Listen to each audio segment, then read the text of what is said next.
Unsyndicated presents Off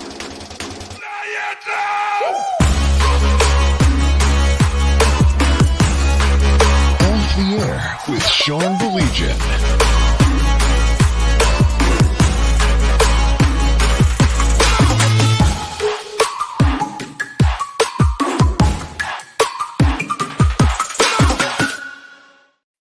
What is up? Glad you could join us wherever you may be. He is Mike. I am Sean.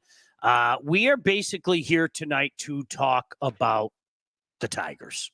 And to Todd and Blake, we need a link to put out.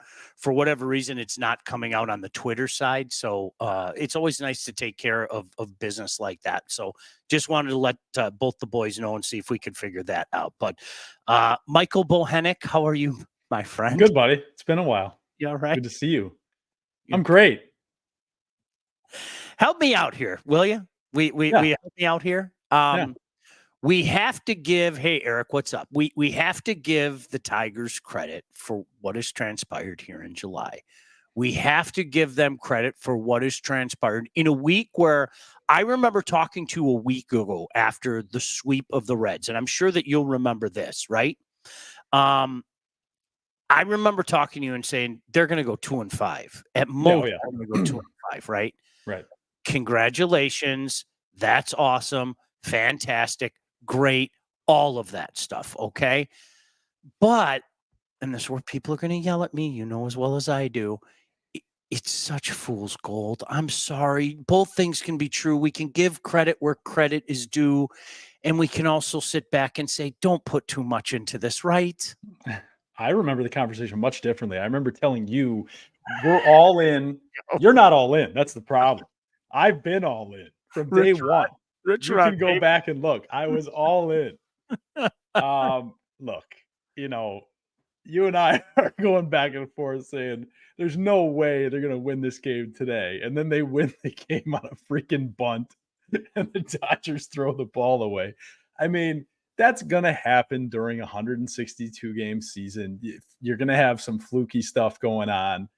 Look, the fact of the matter is it's a team that is still 3 games under 500 and still 7 games out of the last wild card. Yep. So you can tell me how much fun it's been and, oh, the ballpark was packed to see the Dodgers and Shohei and the whole deal. That's cool. They're still not good. All right. You need to, I'm listening, you know, I'm driving home from the beach today and I'm listening to a little bit of, you know, other sports radio. And the guy on there is just blowing all the smoke in the world. Like, well, you can see the plan coming together and all this other stuff. It's like, we've seen this before over the last several years. Have we not? Where they're hovering around 500. They're a couple games under 500. Yep. Oh, we're into July and we're a handful of games out of the wild card and all this stuff. Look, not only are you 7 out of the wild card, there's a handful of teams that you have to leapfrog to even get there. And I think I heard they are, what were they? 10-4 in their last 14 or something. And they gained a game in the wild card standings. You gained a game. Yep. So it's not about being 3 games under 500. It's not about getting to the magic, 85, 86 wins to try to get into the wild card. It's about the fact that you dug yourself such a huge goddamn hole this early, and now you've got to try to dig yourself out while other teams are going to, look at Houston. They're on fire. They have the best record in baseball over the last month. Are you better than the Houston Astros? No, you're not. And there's just certain teams and rosters that you can look at and be like, this is a cute little run that they're on right now. How long does it last? And honestly, the All-Star break right now is the worst possible thing that could have happened to them. 100. Because I will be shocked if they come out of the break and continue on this little run that they got going on. I'd be absolutely amazed. And so I'm so glad that you brought that up, because the one team that I was going to bring up was the Minnesota Twins. And do I think the Minnesota Twins are good? Absolutely not. I don't. Okay. But this division can still be theirs. And after their crappy start, for them to pick up some baseball games, look, they're just 4.5 back of Cleveland right now. And they're sitting there in a wild card spot right now. That's the Right. difference between a legitimate team and Yeah. where the Tigers are at. And I honest to God, Mike, you and I have had this conversation so many times. And I remember talking to the late Jamie Samuelson about this on Sportsworks on Fox 2 a few years back. One of my pet peeves in sports today is that line of thinking that you were just talking about. Well, the Tigers are only X out. Okay. So am I going to put my faith in a number as opposed to what my eyes are seeing? Like which one is it? A 47-50 baseball team that Mike, it really goes to show you like how bad it's been. This is their best record at the All-Star break since I think I said 2016. Yeah. Like, yeah. Are you kidding me? 47-50 is their best mark. I mean, that's the high water mark. That's where we're at right now with this franchise. And you probably have 10 franchises right now, including the defending world champions, that are tearing the freaking hair out with a record like this. I think the Tigers have a half game better than the Rangers right now or something like that. It's very close. Yep. You won the World Series. Like you're not happy about what's going on at all. And if you're a Rangers fan, you're probably like, screw it. The season's over. We got no shot. We're 7.5 out of a wild card. The run is over. We're going to have to sell. And that's it. And that's the funny thing. It's like, we talk about this all the time too, where there's this automatic progression where teams, and you and I talked about this, I think, on the preseason show, they have to get better. Oh, well, they're young. Okay. So they weren't good last year. Okay. Well, they're going to be better. Why? Explain to me why. And that's the thing coming out of the break. Are they going to play better ball in the second half after the All-Star break? Why? Give me the reason. And no, you can't. I'm sorry. Do I see Colt Keith hitting 330 with a 1,000 OPS in August? No, I don't. He's done that over the last month, which is absolutely insane. And thank God for him, because you got him locked up for a long time. And you and I were sitting here saying, this might be a problem. And now the guy's Barry freaking Bonds out of nowhere, which is great. It is. It's great. I'm happy to see it. Yeah, no dogging on that. No. But then you look at the rest of the roster and you've got some pieces here that, I mean, are you getting is anybody going to want Mark Canha at the break at the deadline? I don't know. Maybe as like a veteran calming presence. I don't know. Is anybody going to want Matt Verling? What are you getting for him? So leave it to this goddamn franchise. Leave it to them to be 2 weeks ago obvious sellers at the deadline. Like we're selling Flaherty, we're selling Canha, we're selling Verling, we're selling Chafin. We're gonna listen on Scooble. We're gonna listen. You would have had to listen. Now you're sitting here once again in baseball. What? It starts with the letter P. Purgatory. Exactly. You're here again. Yep. And it's like, no, this is the worst. It's like, okay, we're winning games. It's fun. For the future, this is going to be like Scott Harris's crucible. Like he is going to go through a burner over the next 2 weeks. It's going to be very interesting to see where his head is at, what the front office or ownership is dictating toward him. Are we buying? Are we selling? Are we doing that weird mixture where we're going to sell but stay in the race, like some fantasy baseball owners I've known in the past, where they sell their entire roster and win the whole thing anyway. Things like that, it's just, you're in this weird position now where you're neither hot nor cold and you're lukewarm, so I shall spit you out of my mouth. And I think, unfortunately, this franchise is at such a point, Mike, where I get it. People want something to look forward to. I do. I totally get. So I got a call from my kid today. He's out in LA and he said to me, he was like, Dad, is this legit? And I said, no, it's not. I said, I'm sorry. Enjoy it while it lasts. All of that stuff. Okay. But you grew up in an era, I've said this before. My son is 24. To him, there was a period of time where when the calendar hit October It meant, what days are we going to Tiger playoff games? Yep. And I said, it's not that. This is not a team that we're talking about being in the playoffs. So it's funny you mentioned Flaherty. I want to get your thoughts on that. I couldn't agree with you more about you've got to have the conversation. Man, I don't care who the player is on your team, okay? You always pick up the phone. Somebody say, "Oh no, I wouldn't even." No, always listen. Always listen. I don't think your due diligence is not listening.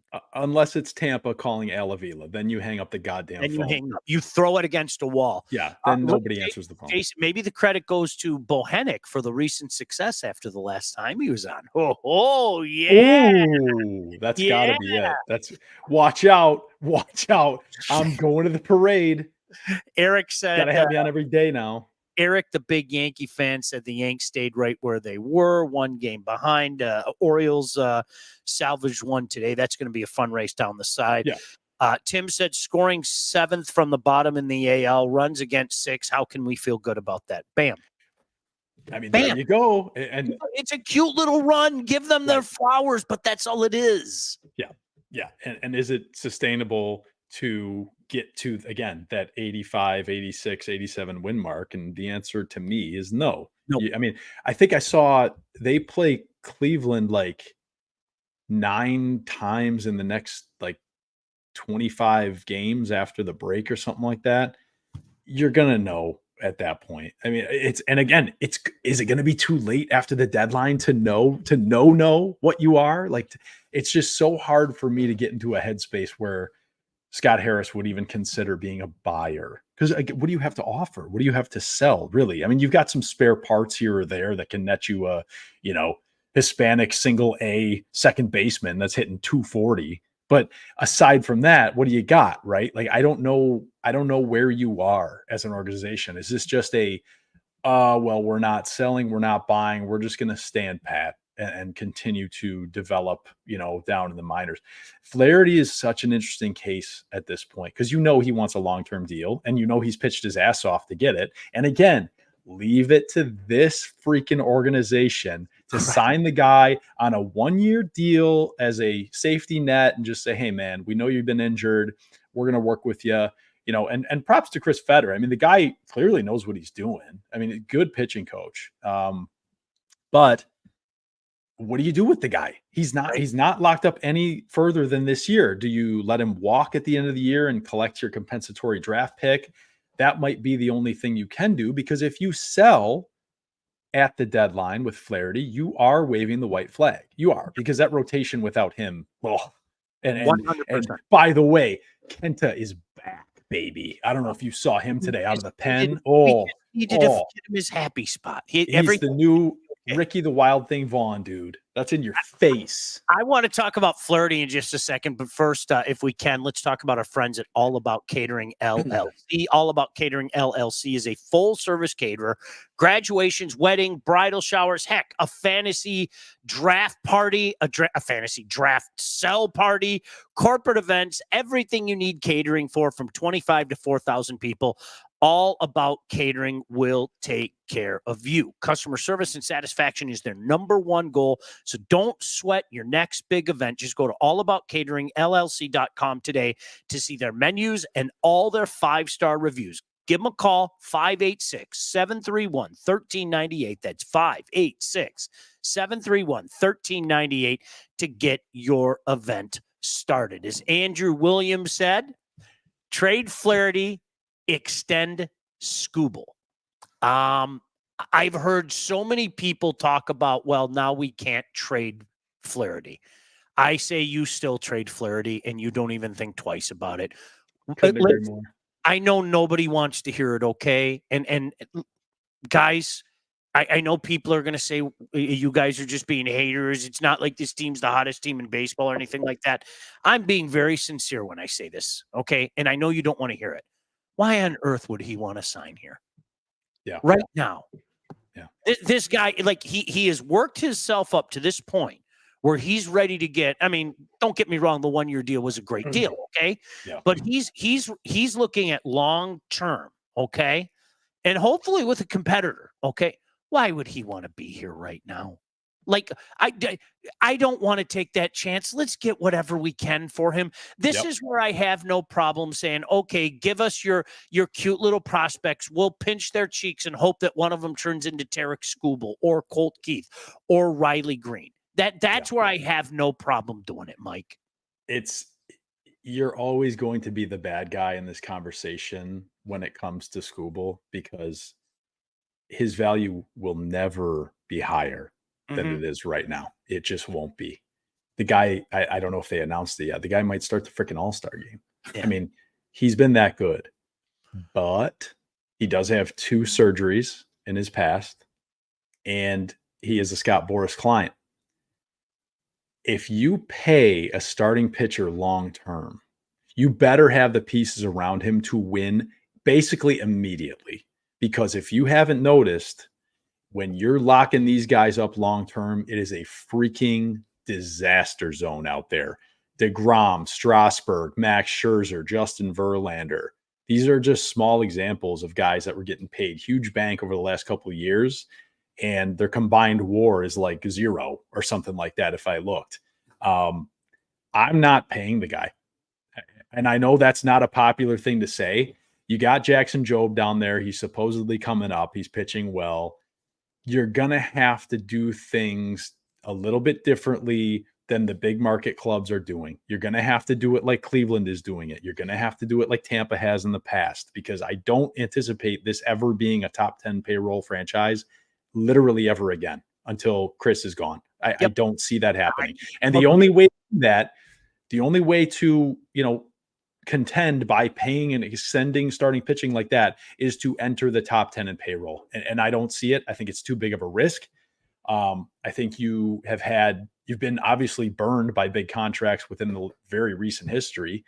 I don't think it's a good idea. I would listen to the strongest offer I could get before July 31st. And it's going to suck. Especially, listen, if they come out of the gate after the break and they go in the tank, let's say they lose, 5 of their first 6 or something like that. Obviously, it's a much more palpable deal to make, but it's, again, you're in this purgatory again. I can't believe it. You're not bad enough. It's where it's an automatic sell everything, sell what you can get. We need help, but it's not, we can buy something either, because you're not giving up Max Clark. You're not giving up Jobe. You're not giving up these valuable, limited, as we know, pieces that you have down on the farm, because you don't have a ton. Let's be honest. They're in that weird, like, college football recruiting boat where they've got 3 or 4 quote 5 stars, and then the rest are 2 stars, right? So that's why their Baseball America ranking is going to be high, because they've got a couple studs down there, but that doesn't make a team. You need more than that. You need organizational depth, and they're still not there with that. So I'm very intrigued. This will probably be the most interesting Tigers trade deadline that we've seen in, God, how many years? 6, 7 years? I just don't think we can endure another Eduardo debacle like almost a year ago. This is a situation, and I know people don't want to say it, and I've said it on this show. You have to listen about Skubal, okay? Yep. And my big hang up, and this, is after all these years, we know all the names. I could sit here and waste all of our time the next 30 seconds with all these can't miss cute little prospects that were being bantied about as being the next catcher of the future. This is a 10-year second baseman. This is our third baseman. This is every one of those things. You finally get, we're talking a decade, okay? You finally get a guy that you can look at and go, that's legitimate. Nobody can argue Tarek Skubal. Nobody can. No. We can have varying degrees about Riley Green. I think he's just a good player. Honestly, I think that Riley Green's just a good player. That's all he is. There's nothing wrong with that, okay? No. He's not MVP type, but he's a very good player. There is nobody that can deny, like, that Tarek Skubal right now might be one of the best pitchers. Forget about the American League in all of baseball. Yeah. You finally get that piece, and we're in this position. I know. This is, again, we keep going back to it. Yeah. We keep going back to it. Only this freaking franchise. Only this franchise. You've been dying for an ace for how many years now since Verlander? You've been dying for one. Now you have one and you have to listen to phone calls on them. You have to. You have no option. And now I will challenge you a little bit on the cute little prospect names and stuff. Those prospects names, who did we hear those names from? Who Well, was talking about them? the organization and a lot of media daily Thank you. Okay. media by Great, them. great. No doubt So about it. this is bullshit coming from within the house, right? The caller is in the There's house. no Okay. doubt about that. That's the Tigers. I think it's a completely different conversation when you're talking about getting the Baltimore Orioles on the phone, who obviously know what the F they're doing when it comes to development, and talking to them about making a deal, because that's a different ball game. You have your guy in school. They've got 4 or 5 freaking kids that they're log jammed. They have nowhere to put them. That's going to be an interesting candidate to have a conversation with and say, we do kind of need a shortstop around here. It would be nice to have a good reason to, let Javi, let the door hit him on the ass on the way out. That would be an intriguing conversation to have about Jackson Holiday +1 for Scooble. Would they do it? I don't know, but it's a conversation that you've got to have. Well, that puts to me that when you're talking about that Yankees Orioles battle, if he ends up in Baltimore, I mean, it's advantage Baltimore at that point in time. I mean, Yeah. and this is a typical catchment team. Let's be honest. I mean, what has Right. been his Achilles heel for the Yeah. past 20 years? He doesn't have a staff. How many times have we had this conversation? It's like he doesn't put that premium on the staff. And how many times have we seen it? Think back just to the Tigers versus the Yankees Yep. series. It was the Tigers pitching rolling over the Yankees. Every Yes. time it was the Tigers pitching roll. Now, I will say this, the thing, it wasn't just the in-house stuff. Part of the reason that the fans got so crazy is because Baseball America and Yeah, all right. these ranking services would come out and say, the Tigers have the number 3 farm and the Yeah. Tigers have the number, and all of that stuff. Mike, for me, it's PTSD. It really is. Or I mean, post-traumatic stress disorder. I said it right the first time. All those names and guys like you and I were screaming at people saying, just do a little homework, just a little. I'm not asking for a lot. Right. Google is your friend. Look up what he's doing in Erie. Look up what this guy's doing in Toledo. These guys aren't lighting it up. Now you're just going word of mouth with Al Avila and hashtag Detroit Roots and all that crap. Yeah. The Orioles do have a plethora of talent. There's no doubt about that. For me, I would want a known. If you're getting rid of a guy like Scooble, okay, and again, maybe it's Verlander's in my head and JD Martinez is in my head. I don't, just give me something of a known, right? And Holiday is a guy that I don't think he categorizes as a coochie coo. He's been on the ball club. Everybody knows his promise, et cetera, et cetera. I'm talking about those guys that we saw in the Martinez deal, that we saw in the JV deal, that, oh, wait, this kid has all the tools. Listen, you got to be patient with him. Give him a couple years or anything like that. I want those guys that can jump in yesterday. No, yeah, absolutely. Have that conversation, then that's what it's going to have to be. No, you're going to need MLB ready talent to go, and hopefully it's vast majority of it is offense, because as we saw, 7th to last in baseball in runs scored. This circumstance is so much different than the fire sale of the past that we've seen here in 15 and 17. There's no edict coming down from the front office saying we've got to get rid of payroll. We need to shed payroll. Scooble's making nothing. It's, again, not only do you have a gem, but you're going to have multiple teams contacting you, because now you've got an arms race where you've got Baltimore, you've got New York, you've got Houston, you've got all these teams that are looking at Scooble and being like, man, it would be really nice to have a piece like that for another 2.5 years under team control, by the way. Yeah. Okay. So that's even more value built in. And, I am not a fan of paying these starting pitchers long-term, especially guys that throw 99, 100 miles an hour. It's a matter of time before that arm just blows up. I want to get to a lot of your comments as well. First, give us a second. I do want to talk about our friends at the Wealth Advantage Group, the Handsome Brothers. And if you are ready to take charge of your financial future, look no further than the Wealth Advantage Group, located in historic downtown Northville, owned by those two guys. Hey, listen, guys, they're helping me and my family. They're helping a lot of people out there. They can help you. Why? They have over 20 years of industry experience. They understand that your financial goals are as unique as you are. And that's why they offer personalized expert guidance to help you navigate the complexities of financial planning. Now, whether you're saving for retirement, you're getting ready to sell your company, already in retirement, they can help guide you through every step of your financial journey. They work with clients throughout all stages of life and have clients in over 20 states. The investment world is a complex one. So if you're ready to start taking your finances more seriously, might be time to work with an expert. Reach out to the Wealth Advantage Group at 248-773-8574 or visit their website at www.thewealthadv.com. Give those guys a call. I'm telling you, they've done it for us.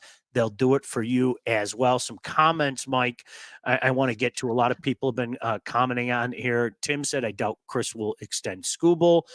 They said, will you be talking about Brandon Inge soon? I have to get the lawn mowed. I still just can't. Thank you, Al, for the purgatory hell. On the 84 team, Green been Daryl Evans. Jason said Al only drafted and traded for like 30 middle infielders. The guy just had an eye for talent. That guy was that was the best. Jason, that was my favorite line. With straight faces until about a month left in his tenure. Okay, you had people at every turn talking about his eye for talent. And I'm sorry, and if you don't believe me, you could look it up on YouTube.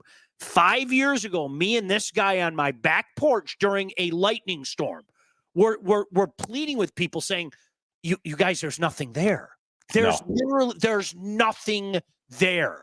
Please go look. This isn't just me saying it. Google is your friend. All those things that we talked about, Mike, like, sadly, it came to fruition. That was smoke and mirrors, and simply put, kicking a can down the road.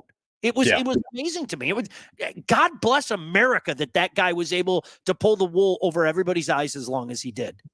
It's absolutely terrifying for you to say that, because a lot of those guys that we talked about are still here. Oh, absolutely. Jake Rogers is still here. That guy is still catching 2 out of every. Can someone help me? Can someone help me understand why he's still here? Okay. The guy can't hit for shit. All right. He can't get on base. What are we looking at here? Is Dylan Dingler 35 years old yet? I need to know. So you're going to have to bear with me first. How many times was Bo Burrows on the top 10 prospects list? Dylan Dingler is 25 years old. What are we waiting for? Yeah. Can he play or not? Yeah. And this is the part that I really struggle with this organization sometimes, because it does seem to me the game keeps getting younger and younger, except here. This is the only place where things don't get younger and younger, and they leave these kids down there to die until they're 25. Dingler this year. Okay, are you ready for this? 298, 363, 506, 870 OPS. What are we waiting for? Is he a butcher behind the plate? What is he, a future DH? Maybe Can he not play the position? Maybe he doesn't call 870. This team wins 5-6 more games with him behind the plate and in the lineup than Jake Rogers. Yeah. Get him up here. Let's see what he can do. No, we're going to leave him in Toledo until he's 29. When is the right time? And it's not like, I'm not saying Dylan Dingler is the next, Joe Mauer or something. No, I'm not saying that. But what I am saying is I've seen enough of Jake freaking Rogers and his stupid mustache. Get out of here. You were a top prospect, 7-8 years ago in the Verlander trade. Yep. Why are you still here? Go away. Enough. We have talked about this many times. I haven't even told you this yet. So you and I have talked about this. I think we've done it on the show, and if we haven't, we will here.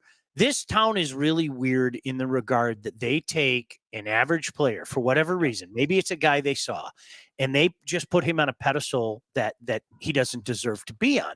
And I was literally having this conversation with somebody on a show I was doing, Mike, and I'm not going to mention any names out of respect for this guy. I like the guy. but I was doing the whole Akil Badu thing. And I said, listen, and my buddy Chris Butzloff, the Tigers announcer, like I love Chris, but part of it is the way that Chris says names. Great guy, but people Badu and like he's become like this cult hero. He's awful. He's been awful. And it was funny because I was talking about this and the guy said, well, that's true, but you have to admit he kind of had a magical first year. And I said, well, no, he really didn't. I said, people made a big deal because you got something out of a Rule 5. Yeah, but right. Come on, it's going a little too far to say a magical little year. But this is where we are as a fan base. And again, I mean, no disrespect to this guy, but this is where we are as a fan base. His response to me was, well, he did have a 330 OPS. That's not an opinion. It's fact. And I just looked at him and I said, so you are saying we should build a brazen like idol to a guy that has an OPS that is about league average. OPS, the average, I believe, is 325. Okay. In major. This is a guy who had a 330. Excuse me. Oh, sorry. OBP. My apologies. This didn't want somebody to come out and be like, you're an idiot. It's OBP, not OPS. You know, I'll handle that for you. Not that we've ever done that before. But no, all jokes aside, OBP, okay? We're supposed to worship a guy that has a 330 OBP. And like I said, dude, like it's barely above average. And this is a guy that simply put can't play in the field. And that's not an opinion. That's a fact as well. And if you don't believe me, just kind of take a look at how this team has utilized him in the past couple of years as well. All you have to do is watch, you know? Well, we've seen enough cult heroes in this town where we really do. And even when they were good, okay, right? Even when the team was good, we still had to deal with the Don goddamn Kellys and the Brandon Inges and the Ryan Rayburns. And it's just a weird part of this.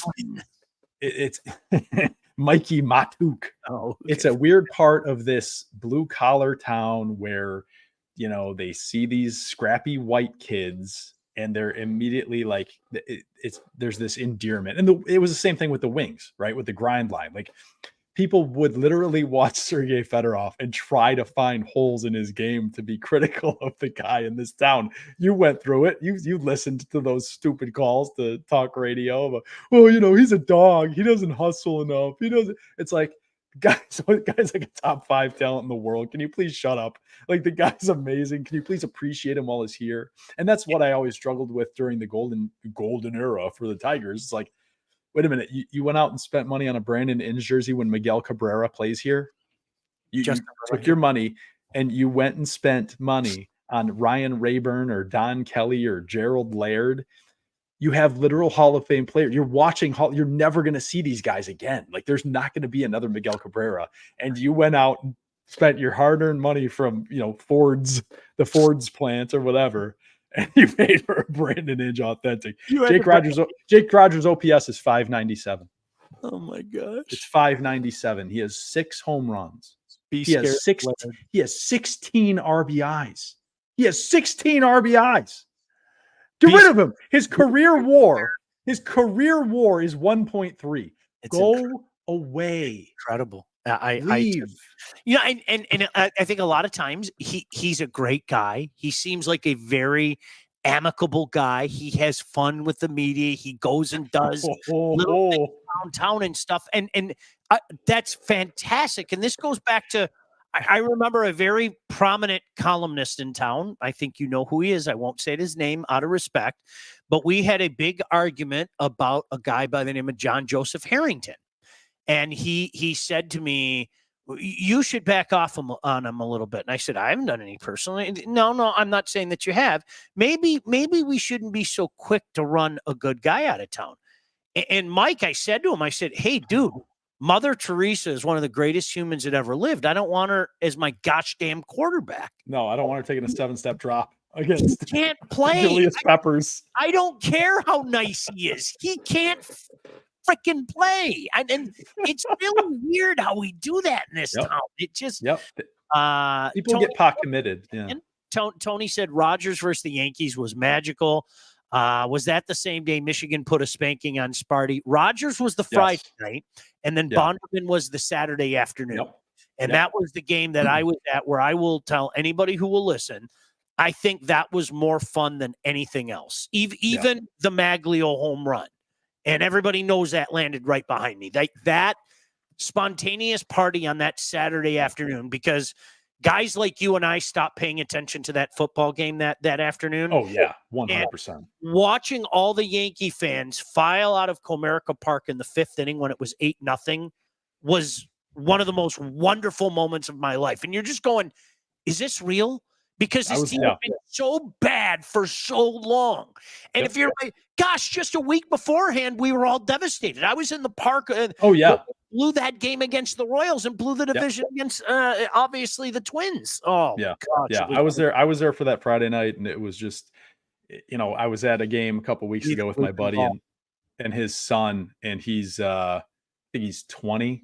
And I kind of caught us mid conversation talking to this young buck about the good old days. And oh man, I went and saw Kenny start against Oakland too when it was snowing and they had to move the game up because it was going to be too cold at night and they couldn't hit.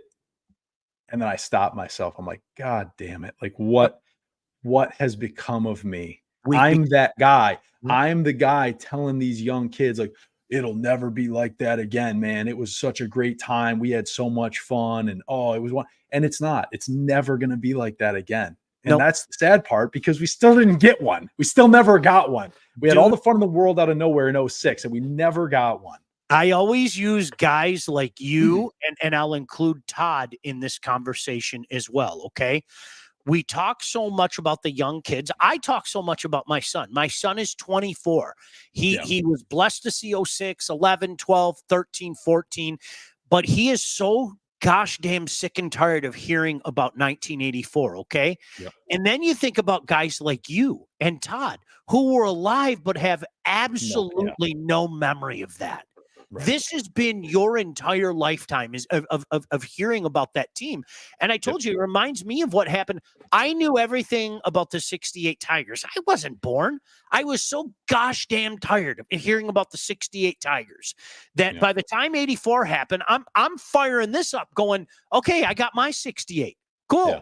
And it's been 40 years, man. 40 years. And it's going to be longer. And I don't see it happening within the next 5, but who knows? Maybe something happens.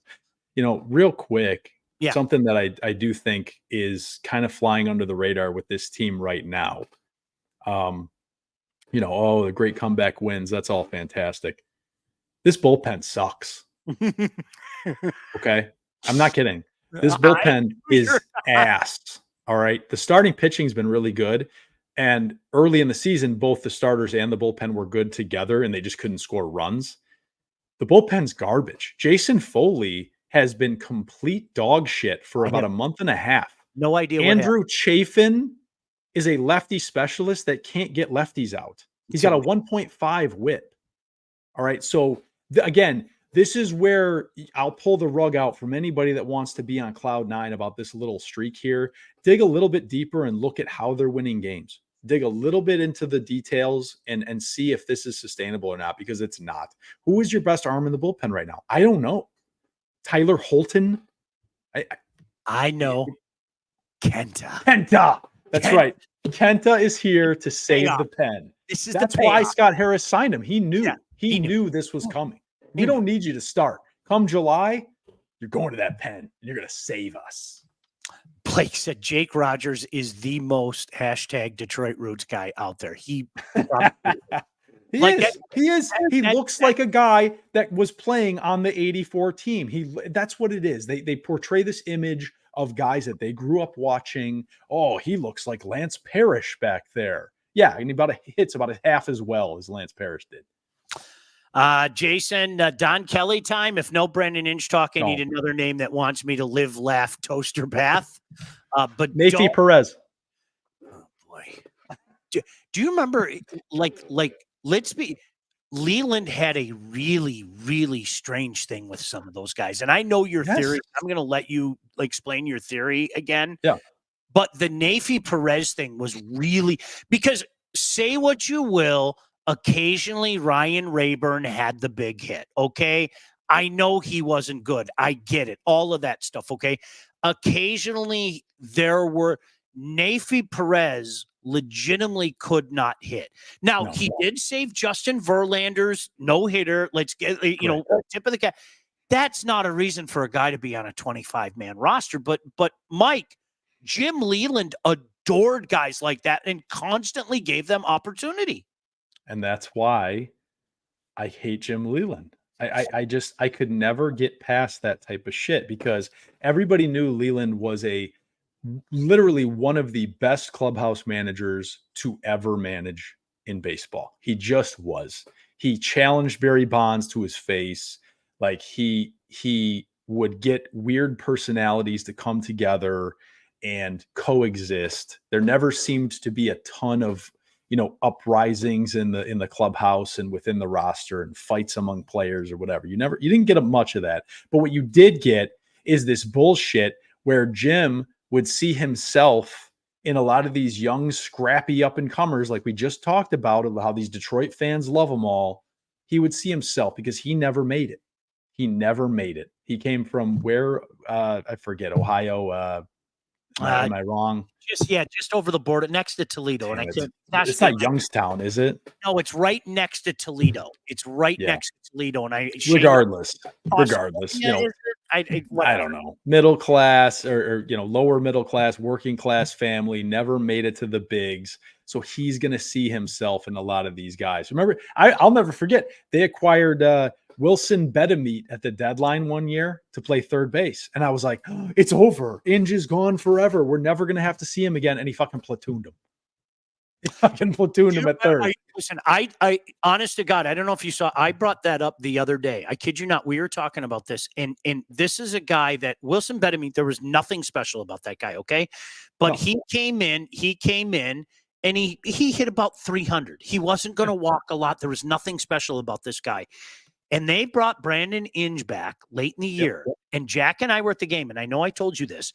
And when Inge came out, he was a defensive replacement, I think, in the 7th inning. People gave him a standing ovation. And my kid and I were like looking around going, is somebody it's bizarro land? Are there like hidden cameras and they're playing a gag on us? It was so stinking weird. Perrysburg, by the way. Perrysburg. It was right on the tip of my tongue. I should have known that. Listen to these guys. What an idiot. You threw it to Cleet Thomas, Bobby. Cleet. I liked Cleet for a minute. Bubba Trammell. Come on. Scrappy players. We had that Phil Garner stuff. Kamara Barti. Ooh. It former was first base coach, I think. Yeah. Jeez, Pete, it was unbelievable. So now, you know what? This is exactly what we're talking about. This is where we are at right now. And unfortunately, you're 47-50 and you had a really good week, man. Like seriously. But you seriously have to entertain getting rid of 2 of your most prominent pieces. This is where we're at right now, man. And the reason, again, we can go back to this and we've talked about it a million times. The reason you have to keep going back to this well of, we might have to sell. We're not very good. We're not a 500 ball club is because you whiffed on 2 goddamn number 1 overall draft picks. And one of them is in Toledo with a 750 OPS. Yep. It's honestly, I hate to say this and I hate to bury the kid. He's dead and gone. Torkelson's done. He will hook up with another ball club eventually and he'll get another look in the bigs. I am willing to say right now his career in Detroit is over. It's July of 2024. I am willing to say right now on this date, and you can remember this conversation at 8:45-ish p.m. Spencer Torkelson's career in Detroit is over. It's over. They're going to go out and get another first baseman in the offseason. He's done. I want to believe that this really is as simple as what Kirk Gibson talked about, and these are just confidence issues. I want to believe don't that. Get me. Don't listen, do that. Oh, listen, only because I watched that kid light it up the last month and a half last year, and I really want to believe that it's a confidence issue, but the realist in me tells me it's just not there. No, It's just not there. It isn't. if And if it's you're getting sent down to Toledo as a former number 1 overall pick, and that doesn't light the biggest fire under your ass that you've ever felt in your entire life, then it's not coming. All right. I mean, the guy, oh, he got off to a hot start in Toledo. He's got like a 650 OPS since then. He's not hitting. yeah. And I don't think he's gonna. I just don't see a way around it. And when you blow 2 number 1 overall draft picks, you can have all the Tarek Skubals in the world that you want. But that foundation that you had a plan for is gone. And you're walking around on paper mache and stealing a couple wins here or there. But it is not a long-term solution when you suck that badly at drafting and developing. Casey Mize is a number 4 on this team, a number 5 on a good team. He's a number 1 overall freaking pick. It's insane. It's insane. Just sad. It is. Yeah, a couple of comments. Yeah, the Twitter stream is down right now. So if you usually watch us on Twitter, we apologize. You can go on YouTube. You can go on Facebook. So I apologize for that. Andrew, 2012, 2013, the Tigers were the best team in baseball, ruined by the bullpen. I will say until the day I die, of all those teams, 06, 11, 12, 13, 14, 2013 is the team. And I will, there will be a hole in my heart forever unless the Tigers go win a World Series. That was the year. Mike, you and I have talked about this 100 times. The whole idea that series was over after Poppy's home run drives me out of my mind. No. There were so many things that happened even up to Game 6 that could have flipped the script. I thought that was the easy thing to just blame it on Big Poppy's home run. That's a greater discussion we can say for another day. But that 2013 team, I often say in 2014, you knew it was over. Like you and I were both at that Orioles game, and you knew that moment on that Sunday afternoon, that dreary Sunday afternoon, it was over. The reality was it was probably over the second that series ended in 2013. Whether we wanted to win it or not, it probably was. Yeah, over. they were running on fumes after that in 14. But I'll challenge that. I think that's a weak narrative in this town about the 2012 and 2013 bullpen. I disagree completely. 2013 bullpen was really fucking good. They were really good. Go look at Drew Smiley, look at Joaquin Benoit for the entire year. They were excellent. Okay. So we can go back to this game a million times. If you want to go back to game 2 in Fenway, that's a Jim Leyland problem. Okay. Go back and look, go back and watch what happened. Drew Smiley walked one guy, and here comes old Smokey to yank him. You're up by 4. What side of the plate does David Ortiz bat from? Yeah. Oh, the left side. Let's go get 2 righties. All right. Yeah. Let's go get 2 righties and watch this lineup turn over and watch him hit a tank. So that's a Jim Leyland problem. And I'll go back to that every day. Not to mention game 6, you got Jose Iglesias vomiting on himself on the easiest double play ball in history when the only reason the guy's in there is for his glove. Nobody in this town talks about that. Never. You will not find one person in this town except for me that will constantly bring up this sure-handed shortstop making the biggest error you'll ever see in the biggest moment of all time, because people in this town had already checked out. They knew it was coming. If you win game 6, oh man, I who knows what happens, but you were winning the game.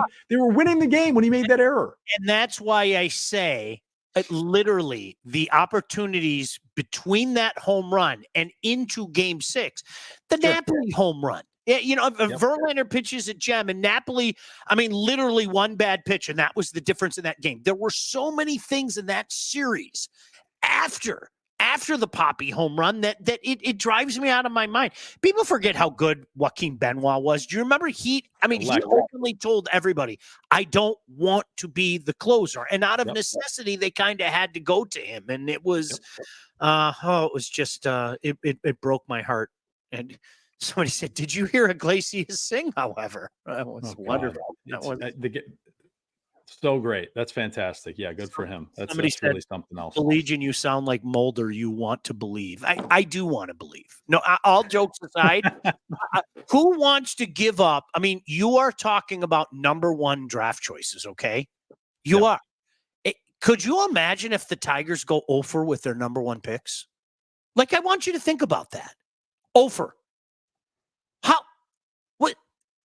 Now, you couple that with the absolute lack of getting anything from those trades. Okay. That too. Yeah, that too. Then you wonder why the Tigers are in the position that they're in right now. Yep. It drives me out of my mind. You can't just give away pieces. You can't trade a good, let's say good MLB third baseman for a guy that belongs in a straitjacket. Okay, you can't be doing stuff like that. That's going to hurt your franchise for years to come. And it's like, that's why we're in the position we're in. You see other guys in the majors that are having success that did play here, at least for a minute.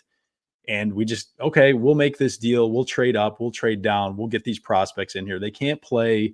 And the guys that you do acquire are nut jobs.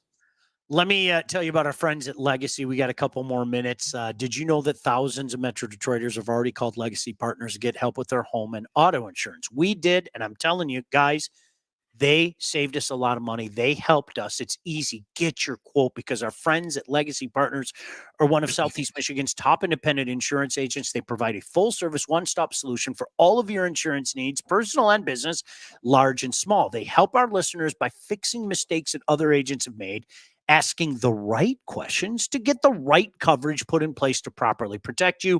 And yeah, let's face it, right now, our economy, it's all about saving a little scratch. Chances are, if you haven't checked your policies in the last year, you're probably paying too much and you could be underinsured. What are you waiting for? Give Legacy Partners a chance to help with your home, your cars, life insurance, Medicare enrollment, or your business insurance needs. Call them today, 586-209-4106. That's 586-209-4106, or visit legacypartnersins.com to get started with your new quotes. Yes, Jason, make us absolutely miserable. Can we talk about how Carlos Pena was a Tiger, then became a Tiger killer? Let's just make this completely miserable. I love playing Tiger killer games. You can go back and find guys that like nobody remembers. David DeJesus. You go look at his number. Guy hit like 370 against Detroit and like 260 against everybody else in his career. Joe Creedy. Where's Joe Creedy? That's a name. Who was the pitcher? Who was the pitcher for the Royals that we actually did? We did a Mythbusters on, and we found out he wasn't exactly a Tiger killer. Gosh, because there was a time where Hang on. Like, I got it. I'll tell you. Who was it? Do you remember?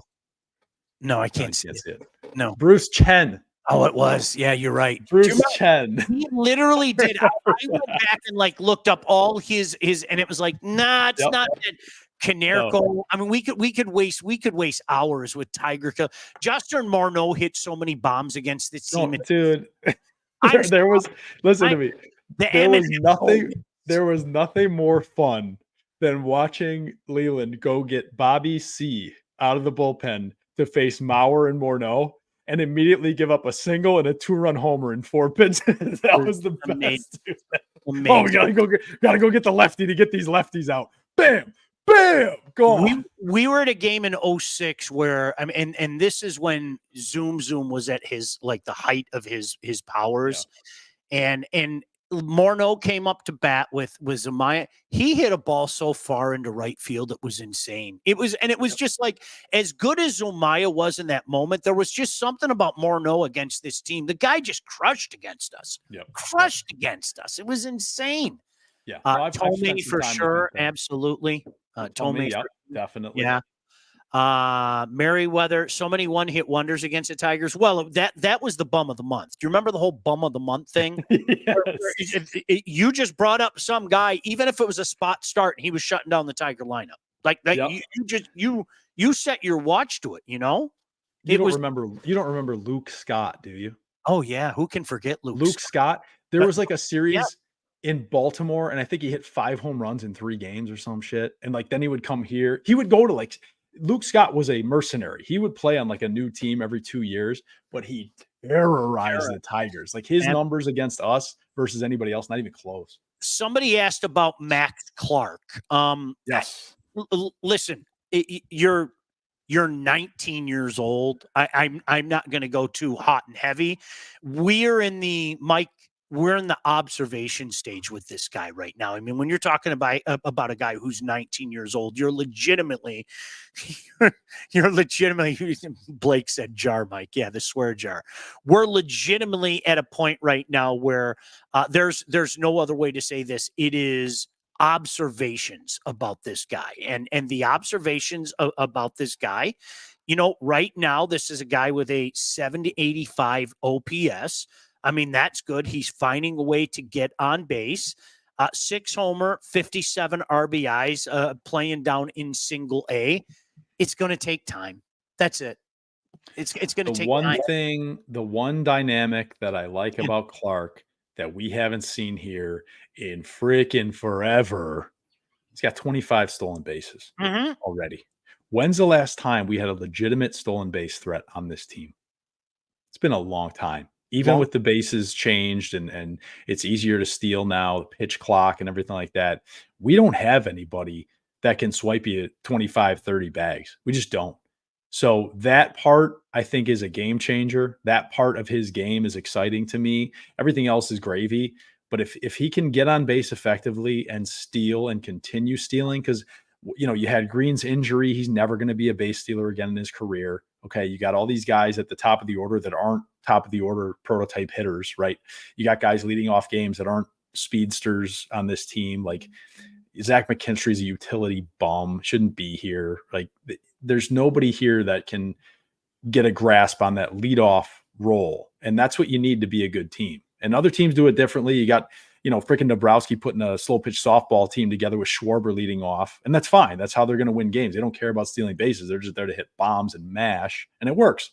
But here in this stupid ballpark, we still haven't developed a team suited to the ballpark. It's incredible. The ballpark's falling apart. Somebody asked, I know you'll know this, who was the Texas slugger that used the Tiger pitchers for home run derby in the one playoff series? Nelson Cruz has hurt us so many. I know I had to say it. Nelson Cruz has hurt us like with so many different teams. It's incredible. I'm convinced he's got to be like 45 now. I'm convinced the guy can come out and rake against us. He could walk right in and hit 30 bombs. He could walk right in and hit 30 bombs, no question. That guy was an animal. All right, listen, one more and then we got to get out of here. Let's talk about our favorite realtor. When it's time to get yourself a house, whether you're buying, you're selling, or both, you need to contact the right agent. Who am I recommending to you? Right there, Lindsey Broadwell. Your house is probably the biggest investment you'll ever make, and that's why you need a pro. Lindsey grew up here on the mean streets in Northville and has expanded her team all over Southeast Michigan. She's an expert in all facets of the business, and when it's time for you to make that call, you got to call Lindsey. Lindsey and her team will make sure you get the most out of your house and everything goes smoothly when finding your new home. Buyer, seller, first-time buyer, doesn't matter. Make sure you contact Lindsey at BroadwellHomes.com. She'll help you with everything from start to close. Licensed realtor at Real Broker LLC. Start your search today at BroadwellHomes.com. Okay, 47 and 50, Mike. They have 65 games left. I'm going to ask you to look into your crystal ball. In the last 65 games, what are you thinking? 30 and 35. You know what? Gosh damn you, that's exactly where I was at. You to it. 30 and 35. And 77 win baseball team. Hooray, hooray. I thought they'd take a step up this year, and it's not going to happen. That's a very contingent question, though. There's a lot of what ifs built into that. Do they sell at the deadline? Do they stand pat? Do they unload Scooble? I don't know. But there's a lot of interesting permutations that come from that question. And, unfortunately, we're probably going to have to wait another 17 days to find out what the direction this franchise wants to take. This is what happens when you leave yourself in the freaking middle all the time in purgatory where you have no direction. And you've got the GM coming out, well, we like the certain development of some things and we like blah, blah, blah, blah, blah. And it's always the party line crap that we have to hear. And I understand why. I get it. But at some point, somebody's got to make a stand and say something here. And we need to know what's going on. The guy's been in here, almost 2 full seasons now. It's time to develop a little bit more confidence with the media and start talking to people the way they need to be talked to. Let me hear the Dombrowski season ticket holder meeting. about Bobby. You try to trade him. Try to trade One him. of the greatest. One of the greatest comments I've ever heard. I was a lifelong Dombrowski fan from that moment on. Absolutely fantastic, ballsy. He put him out there and said, "You try to trade him," and he was right. He was freaking right. I love what Nate said. Trade Scuba for Dombrowski, and we're all good. The Dombrowski slander in this town is just gross. It's just. I don't know what planet you people live on. And yes, I dropped you people. I have no idea what planet you people live on. I just don't. And you don't know what you got till it's gone. Oh my God. And like you and I were talking about it on Facebook the other day, like honest to God, it's not like he went to 2 other places and has had any success since he left here. Right. It's absolutely infuriating, buddy. It's absolutely infuriating. It drives me nuts. You're right. All bets are off. If you get rid of the only 2 legitimate starters. Okay. If you get rid of Flaherty, it changes. But play a game of pretend. You get we can't refuse this deal for Scooble. Okay. Yeah. And you get rid of Flaherty. Oh my goodness gracious. All right. We got to get out of here. We'll see you. Thank you, Ken. We'll talk soon. Like a woo! Woo! Yeah. Thanks, Todd. Thanks, Blake. We'll see you. Bye. Later. Bye. Off the Air with Sean Baligian, featuring Sean Baligian and Blake Matrazak. Produced by Todd Losey and Blake Matrazak. Executive produced by Sean Baligian and Todd Losey. Theme song, incidental music, and related sound effects are from Play It Loud by Jam Studio. Engineering, mixing, and graphic design support provided by the unsyndicated podcast team. Don't forget to like and subscribe to Off the Air with Sean Baligian on all your favorite channels. While you're there, be sure to rate and review the podcast. Got something to say to Sean? Call the unsyndicated hotline at 248-237-3257.